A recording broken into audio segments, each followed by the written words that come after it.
Albert cam మనిషి తన అసలైన స్వరూపాన్ని కోల్పోయి చివరకు దానిని తిరిగి వెతుక్కునే ప్రయాణం గురించి.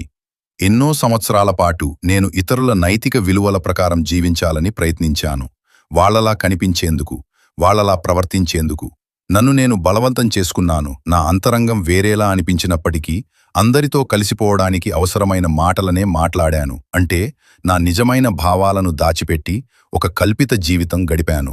కాని ఈ మొత్తం నాటకానికి చివరగా ఒక విపత్తు వచ్చిపడింది. ఇప్పుడు నేను చేయాల్సింది ఒక్కటే. నేను అబద్ధంలాంటి జీవితం గడిపిన తర్వాత ఇప్పుడు ఒక నిజాన్ని తిరిగి నిర్మించుకోవాలి. ఇతరులలా జీవించడం అంటే మన అసలు సెల్ఫ్ని కోల్పోవడం. ఆ అబద్ధపు జీవితం ఎప్పుడో ఒకరోజు కూలిపోతుంది. ఆ కూలిన తర్వాతే నిజమైన నేను బయటపడుతుంది. ఒంటరితనం శాపం కాదు, అది నిజానికి మొదటి మెట్టు. ప్రపంచం నీకు చెప్పిన పాత్రలు అన్నీ కూలిపోయినప్పుడు నిజంగా నీవు ఎవరో తెలుసుకునే అవకాశం మొదలవుతుంది.